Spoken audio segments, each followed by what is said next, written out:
Hello everyone, कैसे हो आप लोग। आई होप सब अच्छे होंगे, सबकी पढ़ाई एकदम अच्छे से चल रही होगी। दोस्तों, आज की वीडियो फिर एक बार बहुत ही इंपॉर्टेंट वीडियो है और मैं फिर से कहूँगा, अगर आप वीडियो पर आ गए हैं तो वीडियो को पूरा देख के जाएं। चाहे भले ही आप स्पीड को 1.25x या 1.5x कर लें, लेकिन वीडियो को पूरा देख के जाएँ। बहुत ही इंपॉर्टेंट बात मैंने बताई है इसमें। जैसे कि आपने थंबनेल देखा कि जो CGL की बेस्ट पोस्ट है उनके बारे में बताया, और आज की इस वीडियो में मैंने ASO के बारे में सारा कुछ एकदम डिटेल बताया है। हर एक मंत्रालय में ASO के बारे में बताया, क्या क्वालिफ़िकेशन रहनी चाहिए, क्या एज लिमिट होती है, कितनी सैलरी होती है, क्या कुछ होता है, सारा कुछ मैंने बताया है। तो वीडियो में बने रहिए और लास्ट तक देखिए। वीडियो में बिना कुछ बातें किए हुए मैं सीधे मुद्दे पर आता हूँ अगली स्लाइड में। देखिए चलिए चलते हैं अगली स्लाइड पर। ASO जिसका क्रेज हर किसी बच्चे के मन में है, हर जो तैयारी करता है एस्पायरेंट, हर किसी के मन में होता है कि उसे ASO की पोस्ट मिले। तो दोस्तों, ASO की पोस्ट के बारे में मैं यहाँ पर थोड़ा कुछ ब्रीफ में बताऊँगा। जैसे कि आप देख सकते हैं यहाँ स्लाइड में, ASO की जो पोस्ट होती है, अगर मैं बात करूं MEA की, यानी कि मिनिस्ट्री ऑफ एक्सटर्नल अफेयर्स की, तो भाई देखो, एक तो सबसे बड़ी बात इसमें कि ये जो भी इसमें सैलरी मिलती है, क्योंकि आपकी पोस्टिंग होती है एक्सटर्नल अफेयर्स यानी कि बाहर विदेश में पोस्टिंग होती है, तो इसमें जो सैलरी आपको मिलती है 2 लाख 2.5 लाख रुपए पर मंथ सैलरी मिलती है। तो इस हिसाब से आपके सालाना 25 से 30 लाख रुपए पर ईयर हो जाती है सैलरी। तो सबसे अच्छी बात इसमें यह है कि आपकी सैलरी बहुत ज़्यादा हो जाती है। अगर मैं बात करूँ किसकी, मिनिस्ट्री ऑफ एक्सटर्नल अफेयर्स की, और इसके अलावा ASO की यानी कि असिस्टेंट सेक्शन ऑफिसर की जितनी भी, चाहे वो CSS हो गया, चाहे वो CBC हो गया, चाहे वो इंटेलिजेंस ब्यूरो हो गया, चाहे वो किसी भी मंत्रालय में पोस्ट हो गई, सारी आपकी पोस्टिंग होती हैं वो नॉर्थ रीजन में यानी कि दिल्ली में होती हैं। तो अब बाकी सारी पोस्ट की सबसे अच्छी बात यह है, तो ASO इसीलिए सबसे अच्छी पोस्ट मानी जाती है कि उसमें सारा कुछ बेस्ट ही है। अगर आप MA लेते हैं तब भी आपकी विदेश में पोस्ट मिलेगी और सैलरी पैकेज बहुत अच्छा है, टैक्स फ्री है मेन चीज़ सब। और अगर अदर मंत्रालय में जाते हैं तब आपका दिल्ली में मतलब रहेगी पोस्टिंग, और अगर आप नॉर्थ रीजन से हैं तो बहुत ही अच्छी बात है। तो ये तो हो गया इसके बारे में ब्रीफ डिस्कशन। अभी तो आगे भी देखेंगे, बने रहिए बस वीडियो में।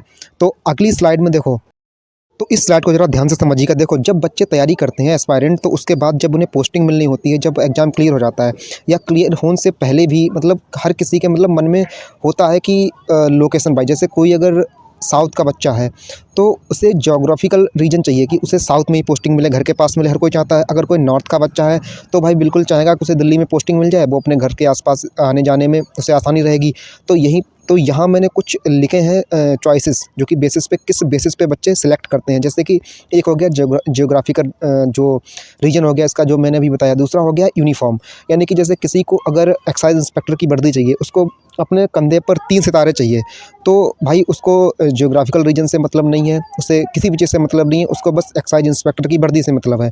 तीसरा हो गया एम्बिशन। एम्बिशन मतलब कहीं भी ज्वाइनिंग दे दो पार्टिकुलर पोस्ट के लिए। जैसे किसी को अगर ASO की चाहिए या एक्साइज इंस्पेक्टर बनना है, किसी को CBI में जाना है, तो उसे कहीं भी कैसी भी मतलब स्थिति में जॉब दे दो, नॉर्थ साउथ कहीं भी, उसकी बस वो फुलफिलमेंट होना चाहिए कि वो जो पोस्ट चाहता है उसे वो मिल जाए। चौथा हो गया कंफर्ट।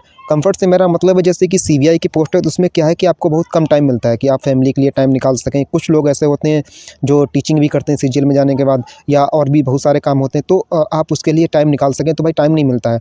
तो कुछ बहुत सारी ऐसी पोस्ट हैं जिसमें काफ़ी टाइम होता है, जो क्लर्क टाइप की जॉब होती हैं उनमें।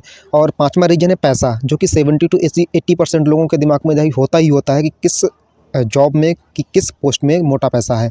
तो ये हर किसी के मन में लगभग होता है कि किस पोस्ट पे कितना पैसा मिलेगा। तो ये सारे बेसिस है जिस पे मतलब एस्पायरेंट सेलेक्ट करते हैं, और आपको भी सिलेक्ट करना चाहिए अपने हिसाब से देख के। ऐसे ही नहीं पोस्ट प्रेफरेंस भर देनी चाहिए। तो इस बात का ही भाई बहुत खासकर ध्यान रखना है। और अब आते हैं, दूसरा मुद्दा है कि बॉयज़ एंड गर्ल्स। देखो क्या होता है कि पोस्ट कुछ ऐसी हैं जो कि मतलब बॉयज़ के लिए ज़्यादा सूटेबल हैं, कुछ पोस्ट ऐसी हैं जो कि गर्ल्स के लिए ज़्यादा सूटेबल पोस्ट हैं। जैसे कि देखो, जो CSS की पोस्ट होती है ASO में, जो सेंट्रल सेक्रेटरिएट सर्विस की जो पोस्ट होती है, वो दिल्ली में उसकी मतलब पोस्टिंग मिलती है, तो सचिवालय की नौकरी होती है। तो क्या है, लड़कियों के लिए ऐसी पोस्ट बहुत ज़्यादा मतलब सूटेबल होती है, उनके लिए बहुत ज़्यादा आरामदायक होती है। अगर भाई कोई नॉर्थ रीजन से है तो क्यों नहीं चाहेगा, और लड़की है कि भाई मेरे घर के पास ही मुझे पोस्ट मिल जाए, सरकारी नौकरी, और अच्छा रहे, आने जाने में भी दिक्कत नहीं होगी। भाई अगर कोई साउथ का है तो उसे साउथ में अगर मिल जाए, तो देखो ये भी बहुत मेन बात है कि लड़कियां और लड़के अपनी हिसाब से पोस्ट को मतलब चूज़ करें। लड़के के लिए देखो कोई भी पोस्ट चल जाएगी, लेकिन लड़कियों के लिए भी हालांकि चल जाएगी, लेकिन फिर भी दिक्कत होगी थोड़ी बहुत। तो इसलिए लड़के और लड़कियां, जैसे बॉयज़ एक्साइज इंस्पेक्टर हो गया, कस्टम हो गया, बाकी सारी पोस्ट भी मतलब सूटेबल है उनके लिए, CBI वगैरह। लेकिन लड़कियों के लिए सबसे अच्छी पोस्ट मेरे हिसाब से CSS की सबसे बेहतरीन पोस्ट है। तो इसके अलावा इस बात पर हमने डिस्कशन कर लिया। अब हम नेक्स्ट स्लाइड पर चलते हैं, जो कि तो अगली स्लाइड में देखिए, देखो एएसओ इन एमईए यानी कि assistant section officer ministry of external affairs, बहुत ही प्रचलित पोस्ट है और बहुत ज़्यादा क्रेज रहता है एस्पायरेंट्स में कि इस पोस्ट को लिया जाए। और इसके अलावा जो अगली पोस्ट है जिसके लिए बच्चों में हमेशा क्रेज रहता है, वो पोस्ट है किसकी? वो पोस्ट है एएसओ इन सीएसएस यानी कि सेंट्रल सेक्रेटरियल सर्विस। उसके लिए बच्चों में बहुत क्रेज रहता है क्योंकि वो पोस्ट ऐसी है कि आपको 9 to 5 जॉब है, दिल्ली में आपको नौकरी मिलेगी। अगर आप नॉर्थ रीजन से हैं तो आपके लिए सबसे अच्छी पोस्ट है वो। तो आगे बढ़ने से पहले सबसे पहले आप इस चीज़ को समझिए, कंप्यूटर प्रोफिशिएंसी टेस्ट क्या होता है, सीपीटी टेस्ट। देखो एएसओ की जितनी भी जो पोस्ट हैं सीजीएल के थ्रू, उनमें सब में सीपीटी ज़रूरी है। मतलब हर किसी पोस्ट में सीपीटी ज़रूरी नहीं है, लेकिन मोस्ट ऑफ दी जितनी भी पोस्ट है उनके लिए सीपीटी ज़रूरी है। और ये नॉर्मल टाइपिंग वाला टेस्ट नहीं होता है भाई, ये कंप्यूटर अलग से होता है सीपीटी, ये स्पेशल एएसओ की पोस्ट के लिए होता है। आप चाहें अगर विश्वास ना हो तो गूगल कर लेना। तो सबसे पहले आप इसको समझ लिए, सीपीटी यानी कंप्यूटर प्रोफिशिएंसी टेस्ट। अब आगे हम देखते हैं जो कि मेन बात है, हम सारे मंत्रालय के हर एक एएसओ के बारे में बात करेंगे कि कितनी एज चाहिए, कितनी मतलब क्या पोजीशन रहेगी आपकी, कहाँ लोकेशन रहेगी, क्या एलोकेशन रहेगी, सारी कुछ चीज़ें देखते हैं। तो चलिए बिना देरी करते हुए अगले स्लाइड पर चलते हैं। तो सबसे पहले अगर मैं बात करूँ तो एएसओ इन एमईए जो कि सबसे फेमस पोस्ट है, इसमें एज लिमिट आपको चाहिए 30 ईयर। और सीपीटी जो मैंने अभी बताया रिक्वायर्ड है, इसमें सीपीटी भाई चाहिए, रिक्वायर्ड है इसके लिए। कलर ब्लाइंड एलिजिबल है, कोई दिक्कत नहीं, कलर ब्लाइंड के लिए एलिजिबल है। लोकेशन आपकी दिल्ली बेस्ड रहेगी, एलोकेशन आपकी सिंगल ऑफिस है, और सोशल रिस्पेक्ट है, स्टेबिलिटी है और डेस्क जॉब है। तो समझ लिया आपने। ऐसे ही करके मैं जल्दी से सारी मतलब जो भी एएसओ की मंत्रालय वाइज मतलब जो पोस्ट हैं उनके बारे में मैं यहाँ मतलब डिस्कस कर देता हूँ आप लोगों के आगे। आप स्क्रीनशॉट ले लीजिएगा या मुझे नीचे कमेंट कर दीजिएगा, तो मैं कि टेलीग्राम में इसके जो पीडीएफ्स हैं वो डाल दूँगा, ठीक है। तो इसके अलावा अगली जो पोस्ट है वो एएसओ इन इलेक्ट्रॉनिक्स।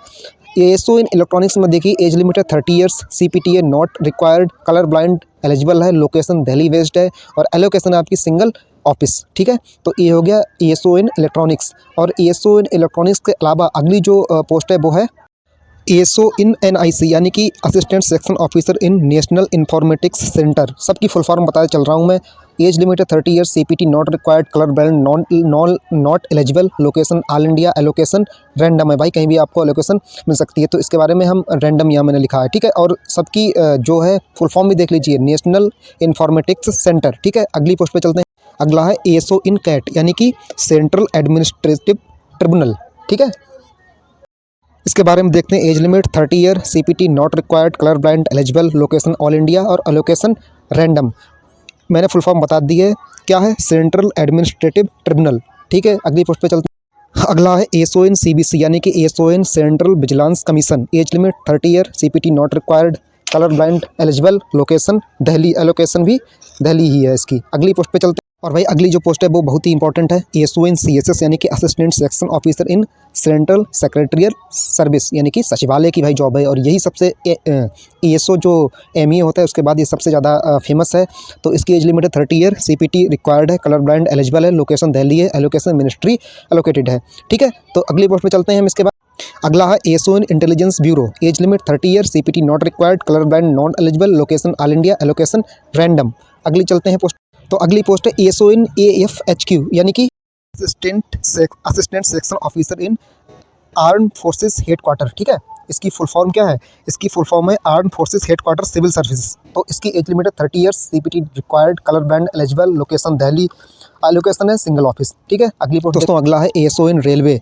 इसमें है as limit 30 years, CPT not required, colour blind eligible, location Delhi rail जो भी मतलब है वहाँ भवन, दिल्ली रेल भवन और एलोकेशन है दिल्ली, ठीक है। इसके अलावा अगली पोस्ट देखते हैं।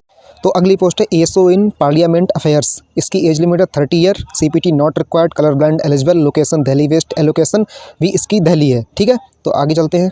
अगला है ASO in electronic commission, sorry ASO in election commission. Age limit 30 year, CPT not required, colour blind eligible, location Delhi west, allocation भी इसकी दिल्ली है, ठीक है। अगला देखते हैं। तो ये लास्ट हमारा है एएसओ इन सीआईसी।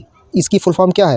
इसकी फुल फॉर्म है central information commission. Age limit है 30 year, CPT not required, colour blind eligible, location all India, allocation random इसकी भी रहेगी। तो दोस्तों इसमें शायद आईवी बचा है, इसके अलावा कुछ पोस्ट बची होंगी, लेकिन मैंने सारी यहाँ कवर की हैं। और इसी तरह से अगली वीडियो में अगर आपको कोई भी नेक्स्ट वीडियो चाहिए किसी टॉपिक पे तो आप कमेंट करें। और तब तक के लिए वीडियो